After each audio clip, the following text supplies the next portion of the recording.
have the vision. In whichever business that you do, you need to have a vision. You need to know what exactly you want.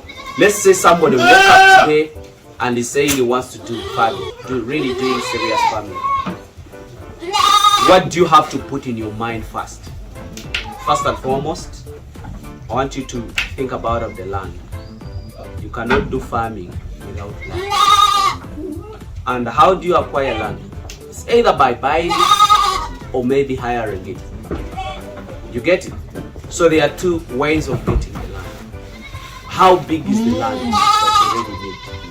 I've said this many times that if you want to do farming, the land you have determines the number of animals to handle.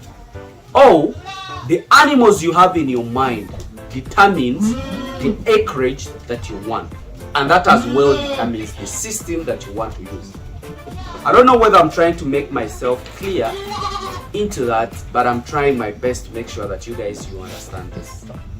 Because maybe say for example, I want to do 100 goats. Somebody might ask me, Hamis, how many acres do I need to start? But I will again ask you which system you want to use. For example, I've already said this, if you have an acre of land and you really want to do open range or open grazing or free range, let your animals come in, sleep here, then they go to the field and eat. That is what they call the open range or free range. So that one, an acre, can accommodate 13 goats. But if you are in good vegetation places like northern part of the country, you might even do 20. Why? Because there is those strong grasses which are nutritious and they are plenty. If that is happening in Western Uganda, you can only do 10. Why? Because many people have done carpet bombing, many people have cleared the land. That's why sometimes before you even start the project, you also have to think about of where you are going to do it. Because when you're doing it in that western region where every grass has been cleared and maybe it has been overgrazed and even have patches where there is no grasses, don't think about doing 13 or plus. You see how things happen? Do you see how things come up? So your answer of how to start, I think you understand me and listen to me very well. So look at the land. If you want to do zero grazing, zero grazing means animals being at one point, plant the grass, then after planting the grass, harvest. Then after harvesting, give it to the animals. Do silage, do all what you want. So my dear, the beginning, the way we say it, how do I start?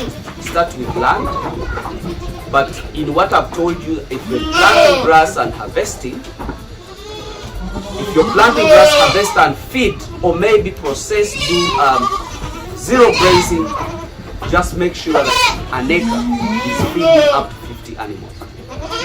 So when you ask me a question, how do I start? Look at the land, look at the land you have, look at the system that you want to use, either zero grazing, I've talked about 50 animals. If you want to do free range, talk about 13 goats.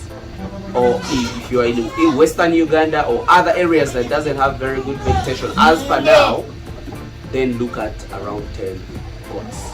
So my dear, that is the question. I've tried to answer you very well. That will determine, actually, your beginning will determine a lot. The moment you have it in mind about starting goat farming, that is what you're supposed to have in your mind. Land. The land is going to determine the number of animals. After land determining the number, it will again determine the system of doing farming. Which system? Zero, semi-intensive, or intensive, that all comes out of that. So if you want to use the land, let's calculate per acre. If you want to do zero grazing, just look at 50 animals. Plant and feed them. The accommodation or the stay of the animals, that doesn't matter. Because an acre can accommodate up to 1,000 for accommodation. But we look at where do we get the feeds. You get it?